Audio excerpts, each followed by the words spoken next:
Hi everybody and welcome to day 13 of the 31-day creative pep talk. My name is Alecia Renece and today I want to talk about beginning. A lot of people don't like being a beginner. I don't like being a beginner.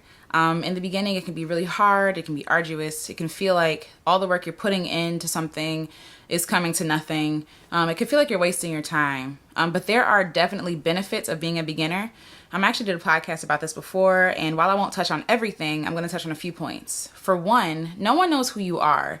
And while that might seem very sad and unfortunate, it's actually really fortunate because no one knows who you are. You have more time to play, more time to figure out what you're doing, more time to make mistakes and no one notice, more time to change your mind, or to nix the whole thing altogether and start from scratch. If you were well established, if a lot of people knew who you were, you wouldn't be able to really do that freely, you know?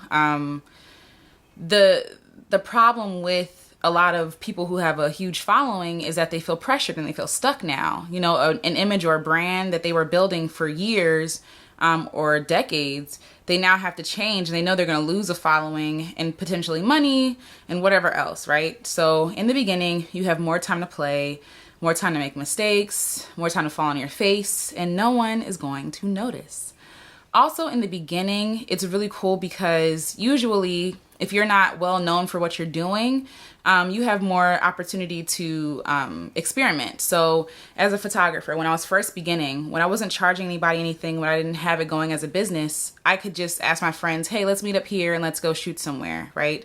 And while you can still do this while you're established, you'll probably have less time to do it. You know, if doing things is your bread and butter, you know, in the beginning, when it's just for fun, you have more time to figure out, okay, what kind of artist am I? What do I like? Like with photography specifically, what kind of light should I shoot in? How do I shoot in this light versus this one? You know, and the people you're working with, your clients or your friends or whoever, there's less pressure from them for things to be excellent. You know, they know that you're beginning. If you let them know like that you're just beginning, they know you're just beginning. They're not going to expect anything super awesome from you. They're really just gonna appreciate the fact that you would consider them to help build your business, to help get in practice and things like that.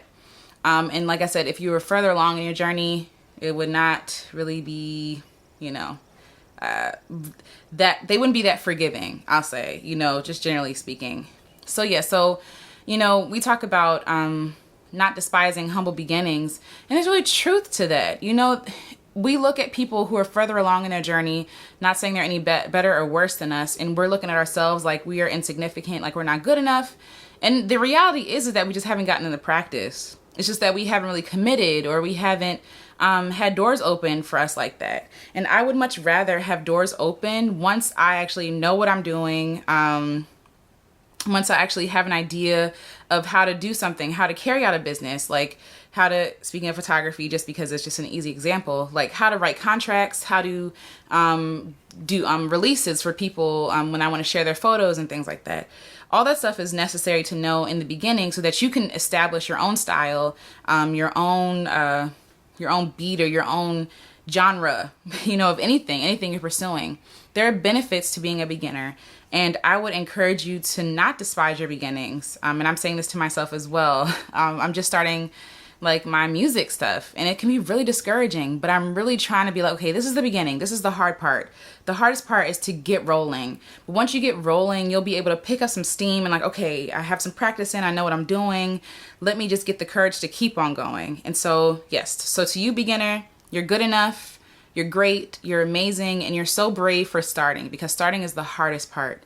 And being a beginner is really, really tough. And not saying that it's not going to be tough later, but you have more practice in and you'll have more experience so that you can achieve bigger and better things. But yes, embrace the beginning, experiment, do things for fun, fall on your face, fail, scratch it, start over. It's a beautiful process. And I would much rather you go in on something you're really passionate about and what you really like than, you know, just to do something just to get followers or fame or a bunch of money. You know, it's because you want something that's going to last you 10 plus years in the future, not just for a moment. So yeah, so I hope that was helpful. This has been day 13, and I will see you guys in day 14. All right, y'all have a great day. Talk to you later. Bye.